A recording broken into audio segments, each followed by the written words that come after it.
ao podcast Cevada com Plutônio, um podcast que fala sobre ciência e religião, isoladamente ou tudo junto e misturado.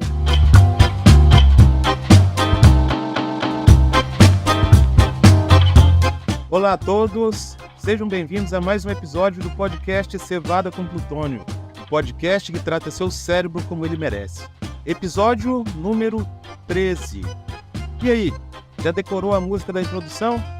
Não se preocupe, é natural querer balançar a cabeça no ritmo da música. Você ainda está no nível da normalidade. Sem mais demoras, vamos seguindo. Meu nome é Thiago Vicente.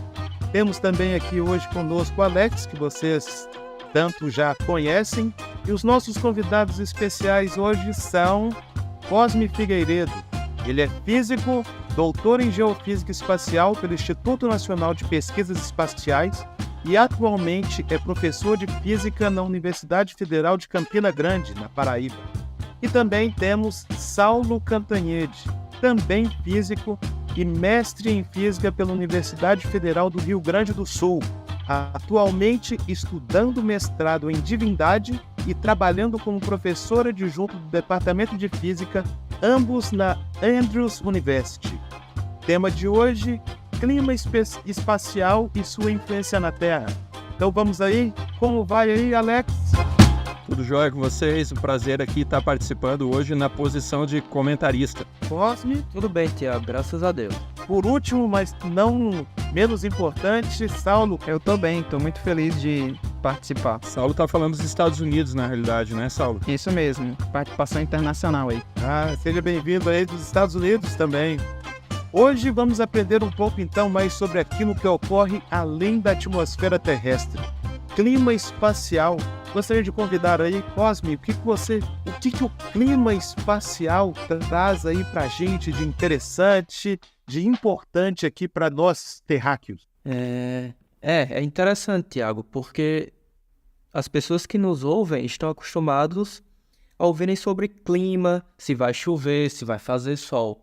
Mas clima espacial, o que danado é isso? Eu ia fazer uma pergunta aí, Cosme, porque assim, eu queria perguntar para o nosso ouvinte saber se o astronauta, quando vai para a Lua, aí, ele tem que levar guarda-chuva, se ele tem que levar roupa de frio, esse tipo de coisa. Explica para nós, o que é clima espacial? Roupa de frio eu acho que eles devem levar porque o espaço é frio. Mas guarda-chuva eles não precisam. Então, clima espacial são todos os efeitos da nossa estrela, o Sol, tem efeitos na Terra, tá? Tanto na nossa atmosfera, quanto na biologia também. O Sol é muito importante para a nossa vida aqui na Terra. Então, o clima espacial é ver se existe algum fenômeno oriundo do Sol que perturbe a atmosfera da Terra e, consequentemente, possa perturbar toda a tecnologia que estamos habituados, como, por exemplo, telefone, comunicação via satélite, TV a cabo, eletricidade, posição por posicionamento por satélite, que nós agora utilizamos todos os dias. Temos no relógio, temos no celular, e isso tudo o clima espacial nos afeta. Uma pergunta, Cosme, já aproveitando aí, antes de você passar para o próximo tópico aí. Hoje a gente está falando, por exemplo, de internet. Muito da nossa internet ela funciona na base da fibra, né? O fato de ser fibra, isso a gente tem um pouco mais de segurança com relação às perturbações do clima espacial? Ou isso não chega a ser um fator que mitiga esse risco para nós? Tem se muito falado nos últimos meses sobre esse tipo de fenômeno, que as tempestades magnéticas. Nós vamos entrar mais detalhes mais à frente, o que é tempestade magnética para nossos ouvintes, mas não. Com relação à preocupação com a internet, seria a menor das preocupações caso ocorresse uma tempestade magnética muito intensa, porque ia afetar a energia elétrica. E sem energia elétrica não teríamos como conservar nossos alimentos, não teríamos água, porque as águas são bombeadas das estações. Então, Não teremos internet também. Não teríamos internet, mas essa não seria a nossa preocupação, porque a sobrevivência nós precisamos de água e comida e fogo. Então, sem eletricidade atualmente, isso seria muito difícil. E, Saulo, queria perguntar aí para vocês que são físicos aí, mas como é essa questão do Sol? Ele não é algo estático, não? Como é que faz? Ele tem as suas movimentações, como se fosse as marés, essas coisas. Isso é bem interessante, porque muitas vezes a gente pensa que o Sol é apenas uma coisa que está brilhando no céu, né? De quando em quando tem uma nuvem que passa na frente e tal. Mas, na verdade, o Sol ele é uma estrela e tem diversos fenômenos que acontecem no Sol. E a primeira coisa que não é muito intuitiva da gente pensar, principalmente quando a gente olha algumas fotos na internet do Sol, ou mesmo a gente, né, alguma coisa a gente tenta olhar assim disfarçadamente para o Sol, é que o Sol não tem uma estrutura sólida como os planetas ou como a própria Terra. Então, o que a gente vê ali, na verdade, do Sol se a gente pode usar essa expressão, uma bola de gás, uma esfera de plasma, uma estrutura ali de plasma que a gente tem, que está confinada ali no espaço. E por conta do plasma, ele tem uma série de efeitos magnéticos e que esses efeitos, eles acabam gerando essas perturbações que a gente estão associadas com o clima espacial, realmente. Então, o Sol, no interior dele, você tem uma grande quantidade de energia que é formada ali através de fusão nuclear. Você tem essa transmissão de energia que acontece no interior do Sol até a parte mais externa que a gente consegue detectar e tudo mais. E até tu chegou a comentar realmente do que a gente consegue ver como se fosse marés no Sol, né? Que são as proeminências, que são coisas relacionadas justamente ao campo magnético do Sol. Eu queria perguntar, aproveitar aí essa questão do plasma, né? Eu acho que talvez para o ouvinte, principalmente que não é da área de ciências duras aí, de física e etc e tal, né? Você fala plasma, vem na cabeça assim o geleia lá dos Caça-Fantasma, lá dos anos 80, né? O que é esse plasma, Saulo ou Cosme, né? Vocês poderiam exemplificar para a gente? Seria alguma coisa parecida também com aquele arco voltaico lá que sai na máquina de solda, ou no acendedor do fogão? É mais ou menos isso? Ou eu estou errado? Seria ainda um outro conceito do que seria esse plasma aí? Então, a matéria, ela tem diferentes formas dela se organizar.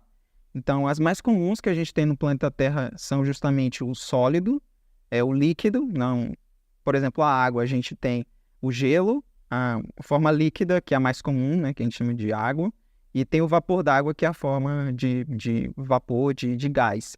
Mas quando o gás ele perde alguns elétrons, você tem apenas só o núcleo e os elétrons separados, você tem não mais um gás, mas você tem plasma. Então, basicamente, o plasma é um gás ionizado, um gás que ele não tem mais os elétrons ali por conta da temperatura, que é muito alta. Ali a gente tem, por exemplo, na superfície do Sol, a gente tem uma temperatura acima de 6.000 graus Celsius. Então, é bastante quente, então o gás ele não consegue manter as ligações químicas ali e eletrônicas, então a gente tem esse gás disperso ali. Principalmente no interior do Sol, que é muito mais quente, então a gente tem mais plasma, e essa é basicamente o que constitui o Sol. E por conta que o plasma, como ele tem essas partículas carregadas, eles seguem trajetórias que são regidas por campos magnéticos. Então, por isso que a gente tem todas essas estruturas que parecem como se fossem marés, como se fossem arcos. No planeta Terra, a gente tem os raios, que são exemplos de plasma. O fogo talvez seria um exemplo ali, uma parte do fogo ali seria também plasma, mas basicamente seria isso. Entendi. Então, é porque assim, né? É a dinâmica da vida, né? A gente começa primeiro analisando o Sol, né, como uma bola de fogo amarela, mas aí depois a gente tem um susto, né, de descobrir que o Sol, na verdade, é uma bola brilhando e ela nem é amarela, né? Ela é branca. A gente pode falar isso também do Sol. O Sol é uma estrela branca? A cor azul, ela parece que é absorvida, né, uma boa parte na atmosfera, por isso que a gente vê o céu azul e por isso que a gente vê o sol amarelo, né? Mas se a gente colocasse aquele azul do céu de novo no sol, ele ficaria branco. A não ser que eu esteja muito enganado, né? Cosme e Saulo, não sei se vocês confirmam isso que eu falei ou se eu dei uma bola fora aí. O Sol, ele emite em diferentes radiações, tá? O que nós conseguimos enxergar é no espectro visível. Então, no espectro visível, ela é amarelada, tá? Mas, se observarmos o Sol em diferentes espectros, em diferentes comprimentos de onda, para a pessoa que está nos ouvindo, é como se estivesse utilizando vários óculos. O óculos que nós enxergamos diretamente, e se utilizarmos outro óculos especial, nós conseguimos observar diferentes características desse Sol. E Saulo comentou que a superfície da Terra tem 6.000 graus Celsius. Mas se você observar a atmosfera do Sol, ela tem milhões de graus Celsius. Então é muito mais quente. E o núcleo é muito mais quente ainda, como o Saulo comentou. Então essas características do Sol são bastante importantes e os cientistas aqui na Terra têm satélites ao redor do Sol para observá-lo com essas diferentes lentes, para cada vez mais estudarmos e entendermos mais como esse Sol pode nos contribuir com a sua energia, mas também como pode afetar a nossa sociedade. E, Cosme, você estava falando aí sobre a questão do clima espacial. Então, você poderia comentar um pouco mais sobre essa questão de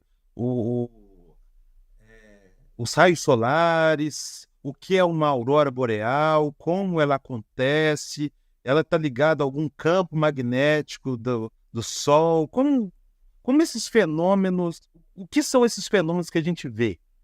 Como o Dr. Saulo disse, esses filamentos de campo magnético que você vê no Sol, às vezes eles se rompem, tá?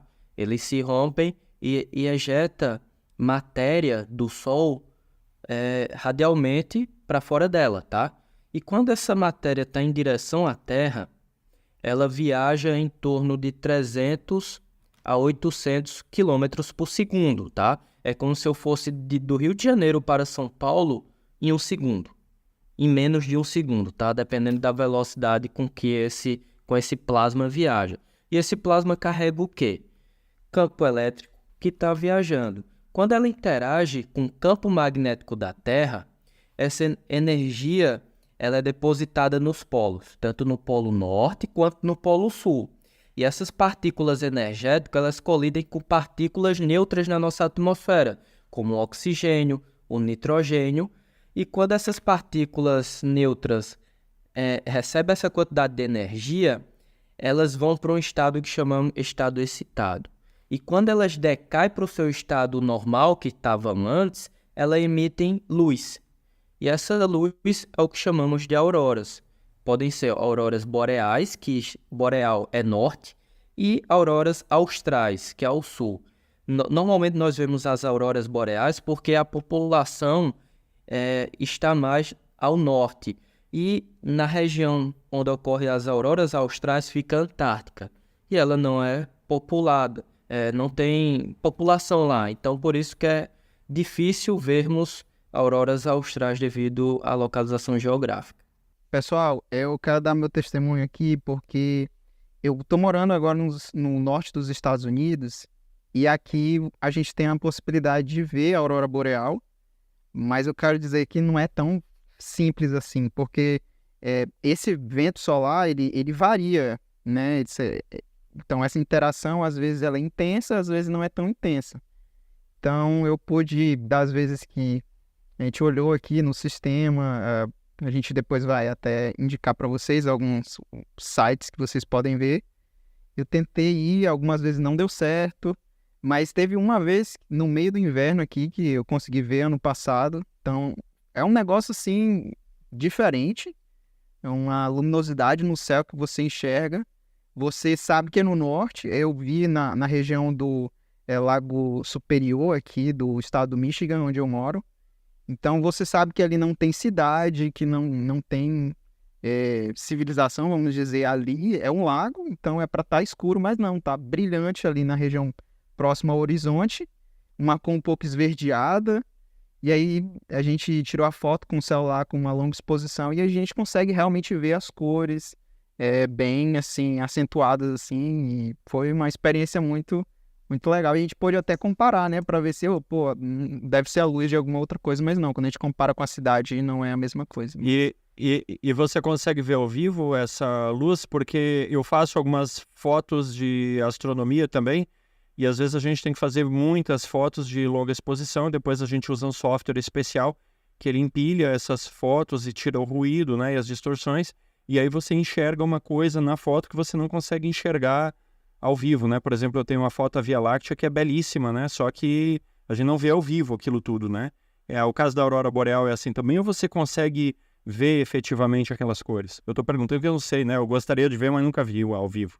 Então depende da intensidade. Então, talvez a gente pode comentar um pouco depois sobre isso, mas existe uma escala para as auroras boreais. Então, a vez que eu consegui enxergar isso, você enxerga como se fosse uma cidade, assim.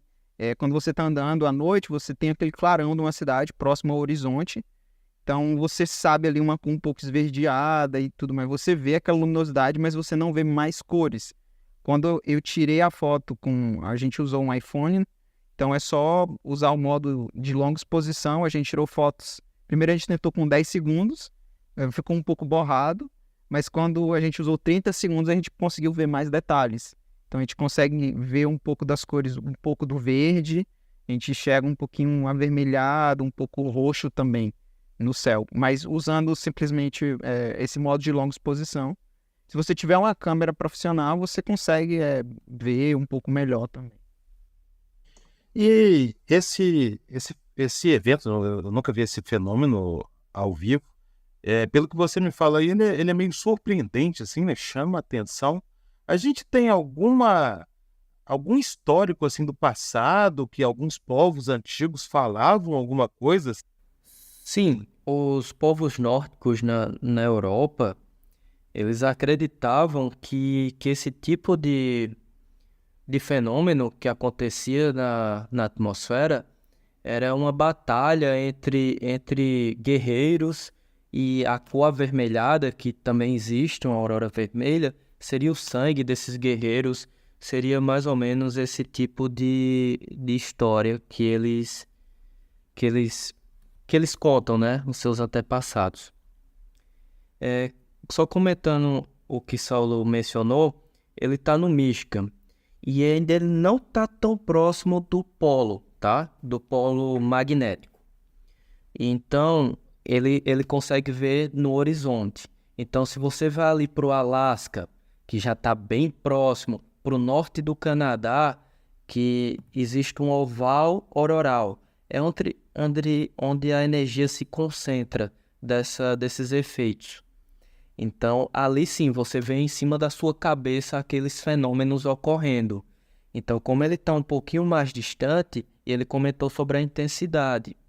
A intensidade, quanto mais intenso, se for uma tempestade magnética muito forte, ele vai conseguir ver as auroras em cima da cabeça dele, não no horizonte, entendeu?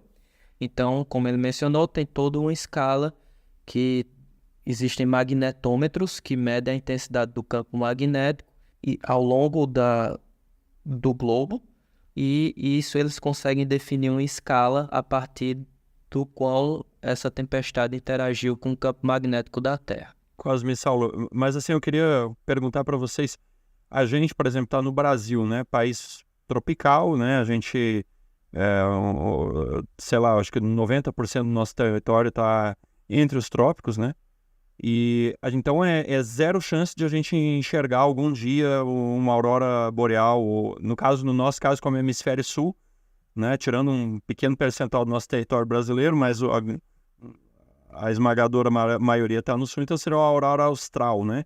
Seria completamente impossível a gente ver uma aurora austral aqui no nosso país. Alex, impossível é uma palavra muito forte. Mas se um dia a gente conseguir ver a aurora aqui onde eu moro, em Campina Grande, na Paraíba, rapaz, o negócio tá feio. Tem que olhar, tem que ver se tem uma nuvenzinha branca do tamanho da mão de um homem. Provavelmente Jesus vai estar voltando nessa época, porque já existiu fenômenos muito intensos, tá? Tempestades magnéticas muito intensas. Eu posso mencionar uma mais recente que aconteceu aqui no hemisfério norte, basicamente, ocorreu em 1989. Não é, alguns anos atrás, não é tão longe. Ocorreu uma tempestade magnética lá e que foi possível observar auroras no Texas. Então, Saulo pode dizer, o Texas ele está bem ao sul, já é divisa com o México. Então, já são médias para baixas latitudes. Então, essa tempestade foi muito forte. Teve blackout na rede elétrica. Então, faltou energia por aproximadamente 12 horas, porque essa tempestade magnética interferiu na rede elétrica. Realmente foi extremamente ao sul, né? O Texas, eu não sei, eu até vou abrir um aplicativo que eu tenho aqui, como todo bom nerd, eu tenho que andar bem municiado aqui de apps geeks, né? Eu vou ver aqui para tentar fazer uma comparação, o que seria a latitude do Texas em relação à latitude do Brasil, né? Mas realmente é algo assim bem extraordinário, né? A gente não consegue nem imaginar alguma coisa dessa ocorrendo aqui no Brasil, por exemplo, né? Sim, mas aqui no Brasil existe... O campo magnético aqui no Brasil, existe uma anomalia magnética do Atlântico Sul. O que isso quer dizer? É que o campo magnético que protege a nossa Terra, em cima do Brasil, ele tem uma diminuição na sua intensidade. Então, o campo magnético aqui em cima do Brasil, parte do Atlântico e um pouquinho da África, mas é mais concentrado aqui no Brasil, é menor, tá? Então, isso quer dizer o quê? Que partículas energéticas é mais fácil penetrar aqui na atmosfera do Brasil do que outra região, por exemplo, no México, ali naquela região ali, ou na Europa, na África, norte da África, por ali, entendeu? É interessante, eu estou olhando aqui, né, a latitude do Texas, ela seria mais ou menos equivalente porque o Texas é um estado grande, né, mas seria mais ou menos aqui equivalente aonde a posição no Brasil, se o Texas fosse no sul, né, no hemisfério sul, seria equivalente a Rio Grande do Sul, Uruguai, mais ou menos ali, né? Isso. Sendo que quando existe uma diferença entre... aí é bem mais específico, tá? O pessoal que nos ouvem. Existe uma latitude, existe a latitude geográfica, foi o que a Alex acabou de visualizar. Você pode ir no Google Maps e ver as latitudes. Quando a gente está se tratando de campo magnético, o campo magnético da Terra, ele exige as suas próprias coordenadas. Então, o equador magnético é totalmente diferente do equador geográfico, tá? Então, isso é só para deixar por Bem observado, bem observado. Uma certa curiosidade para que vocês possam pesquisar na internet. Equador magnético e equador geográfico. Vocês vão observar que aqui no Brasil é totalmente diferente. O equador passa ali por cima do Amapá, por ali, o geográfico. Enquanto que o magnético, ele cruza a parte de São Luís, Amazonas e vai ali para o Peru. Então é totalmente diferente, tá, pessoal? Mas seja como uma tarefinha de casa para vocês pesquisarem. Ô, Cosme, e até para fazer uma pergunta aí, já que existe essa anomalia, como a gente nos situar? O Brasil, a gente está geograficamente localizado numa área em que a gente está mais tranquilo em relação a tempestades magnéticas, né? A gente não está nem muito ao norte, nem muito ao sul, mas existe essa anomalia. Isso faz com que o nosso país seja mais susceptível a essas tempestades magnéticas no nosso sistema elétrico? Sim. Como eu disse anteriormente, essas partículas energéticas, elas conseguem influenciar a nossa atmosfera um pouco mais. Então, essas partículas conseguem penetrar mais profundamente na nossa atmosfera aqui em cima do Brasil. então, consequentemente, energia. E essa energia, ela gera um sistema elétrico entre a atmosfera e a superfície da Terra. Então, quando essas tempestades, foi o que eu expliquei no caso do blackout lá no Canadá, em 1989.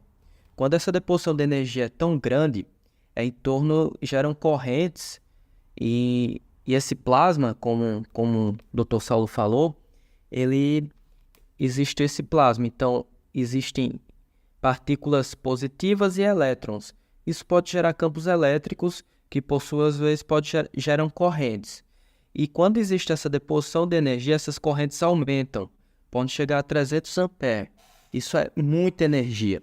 E isso pode afetar as linhas de transmissão de energia, gerando correntes contrárias às que são geradas pela transmissão elétrica normal.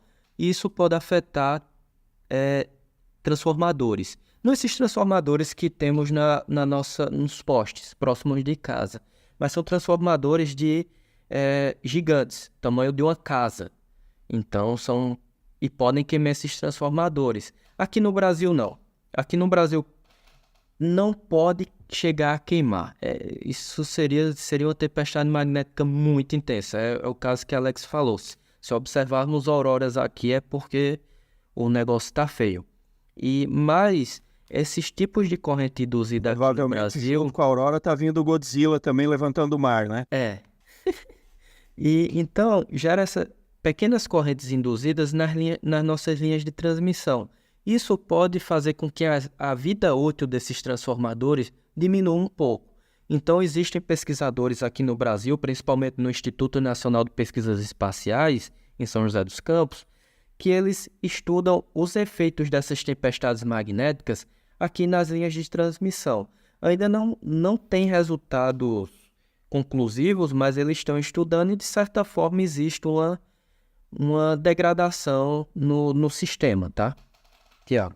Tá, entendido. E até pro nosso público aqui, entendeu? Quando os transformadores aí que o Cosmo está falando, não é esses transformadores que a gente chama de transformadores de distribuição, são transformadores do sistema de transmissão. Então, os países que são afetados com isso, eles não perdem, não é um bairro que fica sem energia, não é uma pequena cidade, nós estamos falando de regiões de um país, já que o sistema de transmissão ele engloba regiões mais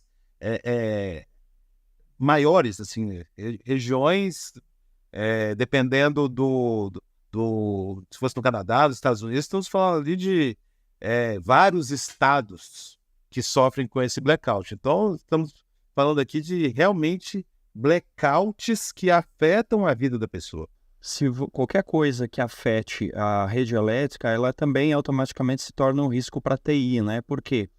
Porque através de uma instabilidade, né, uma mudança, uma anormalidade no perfil da rede elétrica, né, do fornecimento de energia, você pode eventualmente pegar um circuito, né, que está desprotegido, que não está, né, tá com a proteção vencida, ou por qualquer razão ela não funciona, e você pode afetar data centers, né, ou seja, que são os grandes parques tecnológicos onde são processados muitos dados. E aí, assim, a gente pode ter certeza que o caos se instaura, né? Se você tem uma perturbação elétrica de grande importância, como o Thiago acabou de falar aqui, que ela lança uma instabilidade em escala nacional, ou escala pelo menos regional, né? Isso aí pode trazer consequências seríssimas, porque afetando as telecomunicações, afetando a infraestrutura de rede de dados, né? O que acontece? A gente pode perder muito mais do que a gente perdeu o nosso podcast favorito, que é o Cevada com Plutônio, né? Que você com certeza está seguindo, acompanhando, convidado a deixar seu like e seguir. Você pode ter consequências inimagináveis, porque hoje aquilo que você não imagina, você nem faz ideia, hoje está sendo controlado pela internet, está sendo controlado via remoto. Se não é a internet aberta, ela está sendo controlada pelo protocolo, né? Pelos padrões de internet, ainda que sejam em redes privadas, né?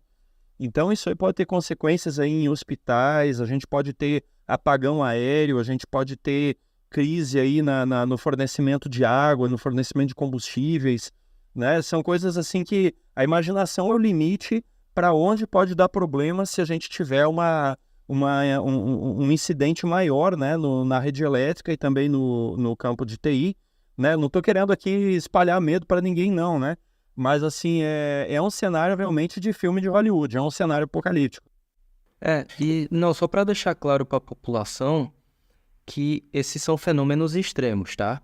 Seria um fenômeno muito extremo para causar esse tipo. Por quê?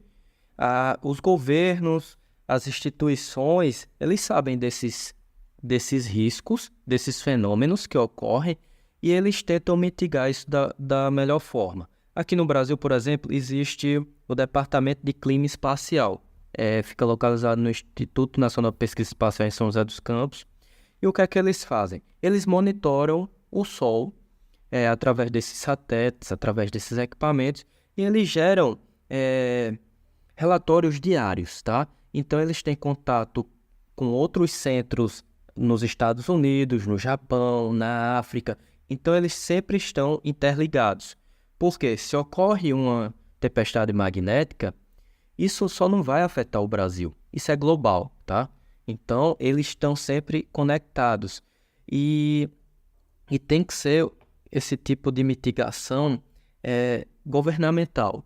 Então, os governos precisam estar cientes desses fenômenos para que, caso ocorra um fenômeno de grande magnitude, eles possam proteger esses sistemas elétricos, os satélites, eles possam desligá-los para que não queimem seus circuitos. Então, tudo isso são medidas para mitigar esses efeitos e não ter esses eventos extremos.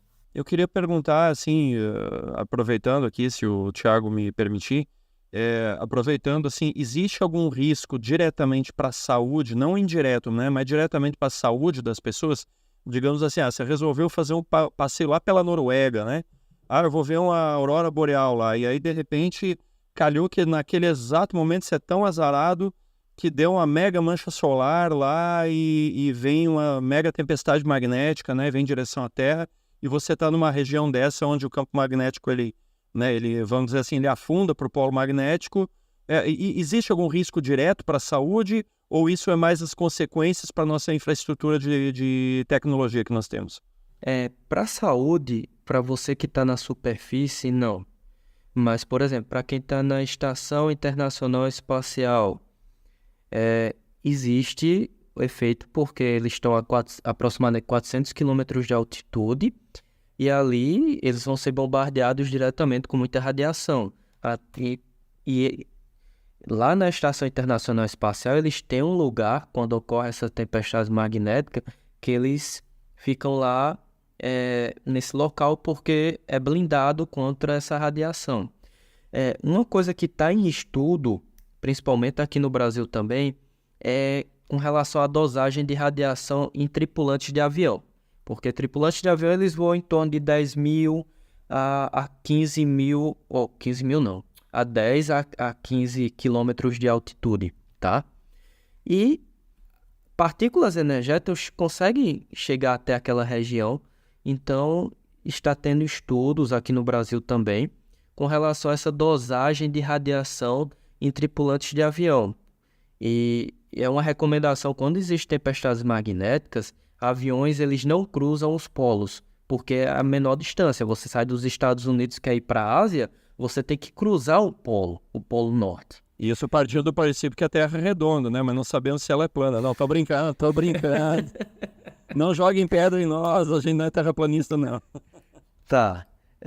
Então, quando existem tempestades magnéticas, como foi lá no início, eles viajam entre 300 e 800 km por segundo. Então, dá um certo tempo de prever isso. Então, essas rotas de aviões que passam pelos polos, tanto o norte quanto o sul, eles são desviados para que a tripulação e as pessoas que estão dentro do avião não sejam bombardeados com essas partículas energéticas. E essa radiação que sai lá do Sol e que atinge a estação espacial, né, nas tempestades magnéticas, ela é aquela mesma radiação que vazou lá de de Chernobyl lá, ou daquela, eu acho que Fukushima. Fukushima, Green Island, não sei o que, lá dos Estados Unidos também, que teve um acidente lá. É aquela mesma radiação ou é alguma coisa diferente? Saulo, gostaria de comentar? Posso comentar. Essa radiação que sai do Sol, ela é composta de partículas carregadas. Só que, em geral, a dosagem, a intensidade delas não é tão grande, não é tão concentrada quanto a que a gente tem aqui no planeta Terra e tudo mais. Também tem essa questão da variabilidade, né, que acontece, e é um tipo diferente do que acontece por conta dessa instabilidade, comparada quanto a uma fonte de radiação que você tem, por exemplo, nesses desastres que acontecem, que tá ali o material radioativo e até ele ser removido, você vai continuar tendo aquela fonte ali e causando danos, enquanto que esse tipo de evento ele acontece ali, tá na atmosfera por algumas horas, né? Pode ter ali talvez um dia ou naquele espaço e depois desaparece. Eu vou corrigir aqui que eu falei o nome lá, o acidente que aconteceu foi em 79, Three Mile Island. Three Mile Island é o nome do lugar onde aconteceu o acidente lá nos Estados Unidos. Não, e isso que o Saulo falou é importante, que eu lembro até de ter estudado isso, né? É a diferença que aconteceu, né, com Chernobyl, a bomba de Hiroshima, né? Então, essas questões também no Sol, né? Hiroshima, a bomba estourou no ar. Então, acaba que é diferente de Chernobyl, que você tem ali o material no solo, né? Saulo, no briefing aqui a gente estava conversando, você falou que você estudou aí no seu mestrado estrelas, né? Lembrando que o Sol é só uma estrela de milhões que nós temos. Esse clima espacial, vocês têm algum histórico? Existe algum estudo assim sobre outras estrelas sem ser o Sol que também afetam ou influenciam aqui a Terra, o sistema solar? Olha, considerando a distância das estrelas até nós, não tem assim essa mesma relação com o Sol, dessa emissão de partículas carregadas assim muito grande, como o Sol, para gerar a aurora boreal. Existem alguns fenômenos assim muito pontuais, específicos, onde a gente tem aquilo que talvez seria um análogo, mas eles são bem energéticos, que a gente tem também essa emissão de partículas carregadas, que a gente chama de raios cósmicos. Então, você tem uma explosão de uma supernova, você tem um pulsar que você tem emitindo ondas de rádio, e aí a gente detecta, mas não se compara ao que a gente vê no Sol. Existem estrelas similares ao Sol, que tem campo magnético, que tem manchas solares, e a gente estima que a mesma coisa que acontece no Sol, de você ter as manchas solares, você ter os campos magnéticos, você ter essa emissão de partículas, a gente estima que também aconteça, porque as características dessas estrelas elas são similares, a gente até chama de estrelas tipo Sol. Então elas compartilham algumas propriedades juntas, similares ao Sol, e a gente estima que sim, que possa acontecer, mas que elas afetem como o Sol afeta o nosso planeta, é muito provável que não. Cosme, você estava falando, né, qual que é a nossa capacidade de prever essas tempestades solares, né, através dessas sondas que você descreveu para a gente no início do episódio. Hoje a gente teria uma segurança, assim, de quanto tempo, né, que a gente tem essa capacidade de prever digamos, esses eventos aí de maior importância que podem oferecer risco efetivamente para a nossa tecnologia na Terra. Entre 1 a 2 dias seria a nossa previsão para nos prepararmos, mas cada tempestade magnética ela é diferente. Então nós não podemos, ocorrer uma tempestade magnética essa semana que estamos gravando. Ela deu uma intensidade maior do que o pessoal estava prevendo. Então os modelos matemáticos ainda não são precisos o suficiente para nos dar uma certa confiabilidade. É lógico que os pesquisadores, os governos estão trabalhando nisso cada vez desenvolvendo melhores modelos matemáticos e, além disso, é preciso de observação. Então, é preciso cada vez mais terem satélites, equipamentos em solo aqui na Terra para medir e melhorar essa confiabilidade. Mas com a previsão de 1 a 2 dias, já é o suficiente para avisar os sistemas, por exemplo, aqui no Brasil, a ANAEL, sistemas de comando satélites, a Agência Espacial Brasileira, que tem alguns satélites em órbita. Então, avisar esses setores para que eles tomem medidas para não queimar os equipamentos sensíveis. Que medidas seriam essas? Eles vão desligar os equipamentos ou vão botar em algum modo de segurança? O que é? Colocam em modo de segurança, no caso dos satélites, né? Colocam em modo de segurança, no caso dos transformadores.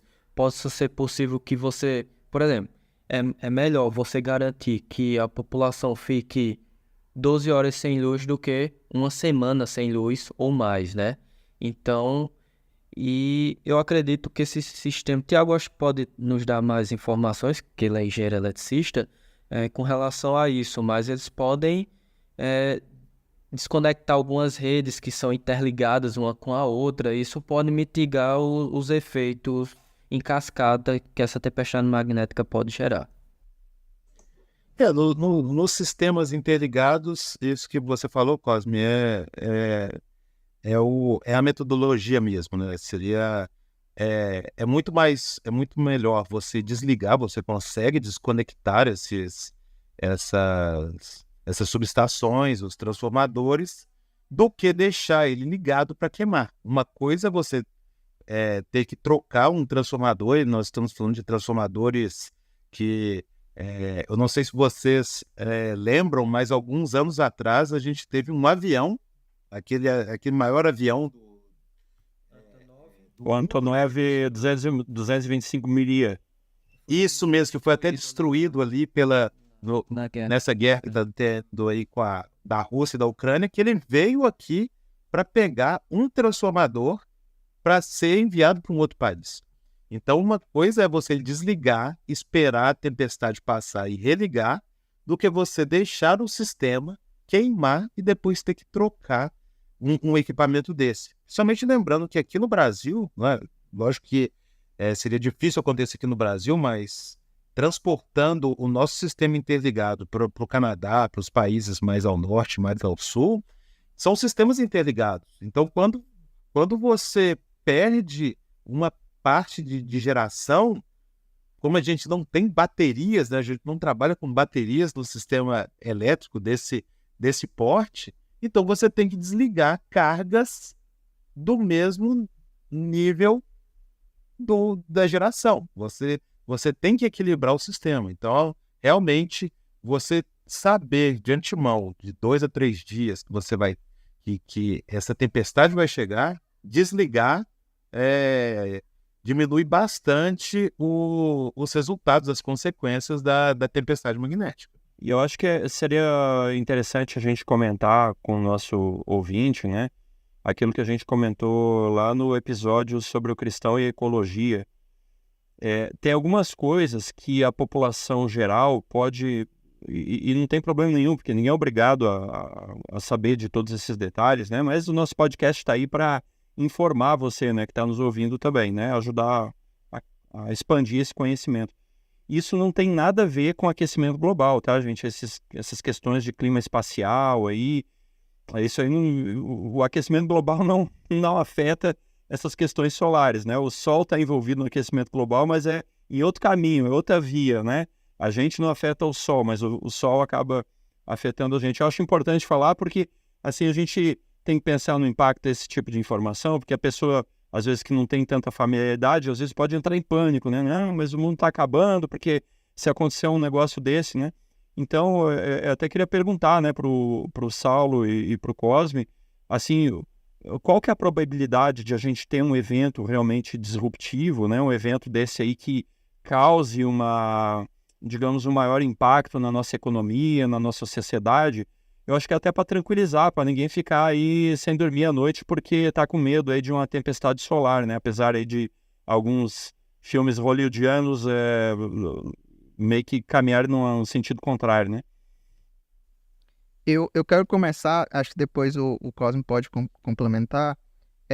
Tem um filme que ficou muito famoso há mais de 10 anos atrás, que ele começa, eu me lembro desse filme, a primeira cena é falando do Sol e de alguma coisa que aconteceu no Sol e que levou à destruição do planeta. Pelo menos no filme era assim, que o filme é 2012. E ele começa dizendo isso. Mas existe um fenômeno que acontece no Sol, que é o ciclo solar. Então, o ciclo solar, ele tem aproximadamente 11 anos de duração. Então, a gente detecta desde do século XVIII, a gente conta o número de manchas solares e esse número de manchas solares, eles estão associados com o campo magnético do Sol e com a atividade solar e o quanto de energia o Sol libera, né, no vento solar e que acaba gerando, influenciando o campo magnético do planeta Terra. Então, com base nisso, a gente consegue detectar a intensidade, o quanto que é cada um desses ciclos. Ainda a gente precisa de mais estudos para entender melhor como funciona a dinâmica do Sol, porque apesar de serem ciclos, nenhum ciclo assim, segue um padrão, né? A gente tem ciclos que tem mais manchas, outros ciclos que tem menos manchas. As manchas, elas mudam de posição, elas não só aparecem como uma pintinha lá no Sol, elas têm um padrão do jeito que elas acontecem no Sol. Primeiro, elas vão das regiões mais externas, mais ao norte, ao sul do Sol, e depois elas, como se, abre aspas, caminhassem mais para a região do equador do Sol. Então, quando a gente vai estudando esses fenômenos, a gente vê que sim, pode acontecer, né? A gente não pode, como cientista, deixar de deixar. Não, pode ser que aconteça alguma coisa extraordinária, mas do padrão que a gente tem enxergado, o Sol ele está alcançando o seu máximo por volta desse ano, né? Do ano que vem, o máximo da sua intensidade, e depois ele vai voltar ao normal. Então, não é que vai do dia para a noite acontecer uma explosão e vai destruir tudo. Até porque mesmo que aconteça, a gente teria que ser azarado o suficiente para estar no caminho, né? Porque essa explosão pode acontecer dentro de uma radial aí de 360 graus, no qual a Terra, a 150 milhões de quilômetros, vai ocupar um pontinho muito pequeno, né? Então ali a gente ainda, além de acontecer uma explosão muito grande, a gente ainda teria que ter o azar suficiente de estar na região que vai passar, né? Esse vento solar, né? Exatamente, ainda tem essa questão também, porque nem todos os eventos que acontecem a gente acaba recebendo. E tô gostando muito aí do papo. Eu acho que para você aí que nos segue, sabe aí que a gente já teve um episódio falando, né, sobre essa questão da universidade, do cristão e a universidade. E a gente está partindo aqui já para os finalmente aqui da nossa conversa aí, do nosso aprendizado aí. Eu gostaria de perguntar aí pro Cosme e pro Saulo, né? Vou começar aqui pelo Cosme. O que você pode deixar aí de incentivo aí para nossos amigos aí que estão escutando, para os estudantes aí que querem trilhar esse caminho aí da física, cristão? O que você pode deixar aí de incentivo para ele aí continuar os seus estudos? Por exemplo, física significa natureza. Então, o que basicamente nós fazemos como físico é observar a natureza e tentar explicar suas leis que regem toda a natureza aqui, tanto na Terra quanto na astronomia, no universo. Então, e como cristão, eu acredito que Deus criou a Terra e o universo e regiu por leis. Então, só o que eu estou fazendo é estudando um pouquinho a mais e tentando entender a criação que Deus fez para nós. Então, eu vejo como se você deseja seguir esse caminho das ciências exatas, eu não vou mentir. É difícil, tá?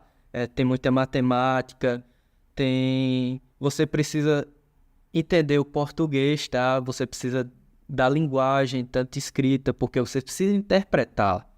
Então, interpretar tanto o texto quanto a linguagem matemática, e isso você vai ver a assinatura de Deus através do mundo que ele criou.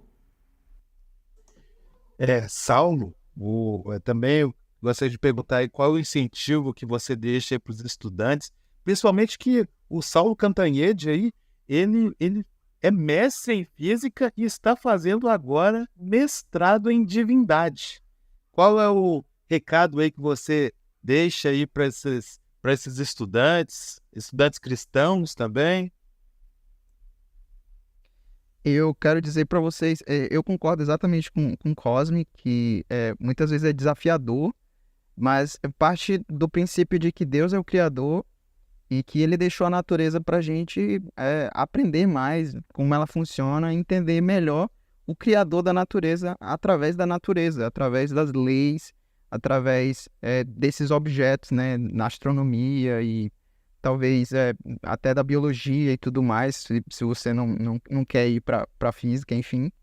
Mas eu gosto muito de uma citação de uma autora que eu leio bastante, escreveu num manuscrito em 1896, falando sobre essa questão sobre a fé e a ciência, e ela diz assim, ó: Deus convida suas criaturas a volverem a atenção da confusão e perplexidade que os cerca e admirarem as obras de suas mãos.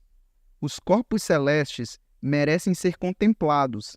Deus os fez para benefício do homem, e ao estudarmos as suas obras, anjos de Deus estarão ao nosso lado para nos iluminar a mente e guardar-nos dos enganos satânicos. Quando eu li essa citação, eu achei ela tão impactante que eu anotei na minha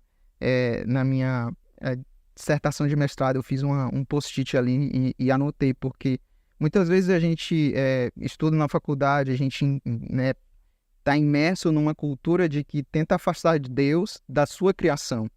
Mas como cristãos e como adventistas, nós somos convidados, nós somos conclamados a olhar a natureza e ver esse Deus que criou, e através desse estudo a gente pode levar outras pessoas a perceber o quanto Deus é poderoso, o quanto Deus é criador, e é um convite, é uma missão realmente participar desse estudo e aprender mais sobre Deus e levar outras pessoas também a reconhecê-lo. Eu há 8 dias atrás eu fiz uma coisa sensacional, Saulo, que eu peguei o meu telescópio, né, eu aproveitei que o dia estava muito bom e fui num ponto alto aqui do lugar onde eu moro, levei minha família junto, né, levei minha esposa, veio os 2 filhos pequenos, né, e a gente foi ver o cometa, né, aquele cometa verde lá que foi apelidado de o cometa do diabo, né. Infelizmente, assim, não estava muito favorável, não deu para ver a cauda dele, só deu para ver a cabeça do cometa, mas mesmo assim foi emocionante a gente poder ver isso. E eu lembrei dessa situação aí que você trouxe, né, da mesma autora. Então, o que eu posso dizer assim, né, a gente falou hoje muito sobre clima espacial, falou sobre diversos fenômenos, né, aquilo que pode acontecer, mas chamou muito a atenção, eu acho que o grande protagonista do podcast de hoje foi o campo magnético da Terra, né? Na minha opinião de um leigo, né? De alguém que está aqui só comentando, um astrônomo amador, nada melhor do que isso. E eu vejo assim a importância, né, do campo magnético, o cuidado de Deus, mais uma vez, né? Porque o pessoal fala muito hoje na busca pelos exoplanetas, na zona habitável, né? Mas, cara, não é suficiente ainda só estar na zona habitável. Você ainda tem que ter muitos outros fatores, entre eles o campo magnético. Né? E a gente comentava aqui no briefing, né, do nosso podcast, Marte, por exemplo, não tem um campo magnético. E hoje é consenso entre os cientistas de que a falta de um campo magnético em Marte impediu Marte de ter uma atmosfera, de ter uma presença de água líquida também, né, e as condições para a vida. Então você vê o tamanho, né, da inteligência, do poder e do amor desse Deus que criou um escudo invisível, né, em torno do nosso planeta, que nos protege, né, de tantos perigos aí do espaço, né, dessa violência toda que tem no universo, né, que só mostra não a ira, mas a grandiosidade, né, e o esplendor de Deus aí que faz tantas coisas sensacionais aí na natureza, ao nosso redor, quando a gente estuda o universo. E eu agradeço aí a participação do Saulo, do Cosme. Eu gostei bastante aí. E isso é importante, né? A gente escutar essas coisas. Eu tenho uma frase que eu gostei bastante, não lembro quem foi que falou, né? Sobre nós cristãos, né?